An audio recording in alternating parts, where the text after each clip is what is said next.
Deuxième partie de la vidéo consiste à créer une scène basique en 3D dans Houdini, qui va me servir de référent pour finaliser mon travail de compositing mélangeant les particules de Nuke en 2D en utilisant ma scène 3D d'Houdini. On va aller chercher un objet test, je vais faire Tab, Test Géométrie, on va prendre le Rubber Toy, Enter. Je vais créer une box, cette box va être la source des particules pour Nuke. Je vais mettre cette box enfant du Rubber Toy. Alors maintenant c'est à vous de choisir le type d'émission que vous voulez de particules dans Nuke. Comme on l'a vu, si vous voulez que ce soit par rapport aux composants, segments, vertex et autres, vous devez basculer en mode Polygon Mesh et gérer la subdivision de votre maillage. Il faut savoir qu'il va prendre en compte aussi tous les types de déformations. Vous pouvez donc sans aucun problème mettre par exemple un mountain sur votre structure, changer la force du mountain et animer le time. Pour animer le time, je vais tout simplement mettre un Motion FX avec le noise. Je fais play pour visualiser en temps réel. Je vous invite à aller voir les vidéos relatives à la gestion du noise pour pouvoir mieux comprendre les paramètres tels que période, amplitude et autres.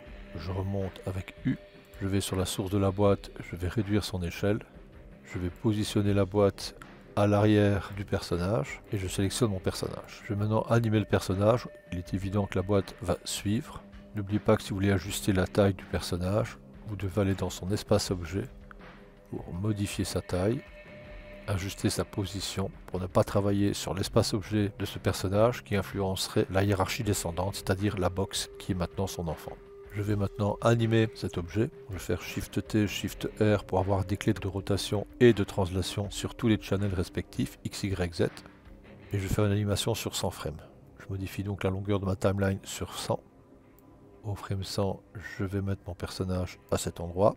Shift T, je vais lui donner quelques petites rotations. Je vais changer de point de vue. Je vais maintenant avancer de clé en clé, ajuster le déplacement, ajuster la rotation. Et voici l'animation.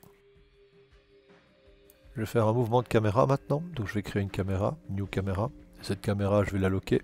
Sur le premier frame, je vais faire Alt sur le mot Translate et rotation pour avoir une clé sur tous les channels de translation et de rotation. Pendant le temps que mon objet bouge, je vais tourner ma caméra, la replacer, je refais Alt sur translation et rotation. J'ai donc en plus de l'animation du personnage un mouvement de caméra.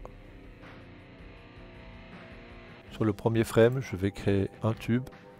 Je vais dans l'espace objet de ce tube, je vais modifier sa hauteur, le radius, modifier sa position, ajuster sa position de telle manière qu'il vient dans le champ de la caméra et créer un référent sol avec une simple grille. Je vais agrandir cette grille. Voici ma scène. Alors pour faire simple, je ne vais pas créer de texture ni autre, je vais tout simplement aller sur le tube et mettre un nœud color. Là je vais mettre color vert. Je vais prendre ce nœud color, je vais faire CTRL C. Je reviens sur la grille, je fais CTRL V et je vais modifier la couleur. Je vais créer un point light, augmenter l'exposition. Je quitte le blocage de la caméra, j'ajuste la position de la lumière. Je reviens sur la caméra. Je vais créer une light d'environnement. Je vais dans le Render View, je choisis ma caméra, je clique sur Render. L'environnement light, je vais cocher Render Light Geometry. Sky Environnement, je vais cocher Enable Sky Environment Map. Et pour ma scène exemple, ça va suffire. Je viens sur le disque dur, je vais créer un dossier rendu. Je clique dans ce dossier. Je suis sur Windows, je viens ici et j'ai directement le chemin relatif à ce dossier rendu. Je fais CTRL C. Je viens dans le nœud rendu.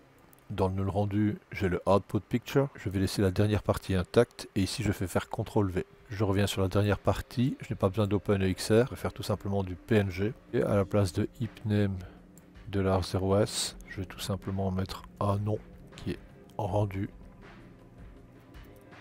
Le rendu va se faire de 1 à 100, c'est-à-dire sur la timeline que j'ai personnalisée. Concernant le rendu, je vais dans Rendering. Dans les limites, je vais réduire à 1 les réflexions et les réfractions parce que j'en ai pas besoin. Dans le sampling, je vais réduire à 2 tout ce qui est anti-aliasing car c'est pour faire tout simplement un projet et une démonstration du processus. Noise level, je vais le mettre à 1. Augmenter ici à 20 le max sample et à 5 le minimum sample. Donc tous ces concepts ont été abordés dans mes cours d'Houdini relatifs au rendu. Comme ça, mon rendu en HD ne fait que 7 secondes. Avant de lancer le rendu, En cliquant sur Render to Disk, je vais exporter cette scène en alambic pour venir la récupérer dans Nuke. File, Export alambic, je choisis un dossier, je donne un nom, scène.abc pour l'extension alambic, accepte. Je vais exporter la durée de la timeline, je clique sur Export. L'exportation est faite. Alors, petite astuce aussi avant de lancer votre rendu, n'oubliez pas que la boîte n'a pas grand intérêt dans le rendu, vu que maintenant elle est exportée dans le fichier alambic et c'est là qu'elle sera utilisée lors de l'importation dans Nuke. Bilan, vous pouvez tout à fait la désactiver pour qu'elle ne soit pas prise en compte dans le processus de rendu d'Houdini. Render to Disk. La suite donc dans Nuke. À très bientôt.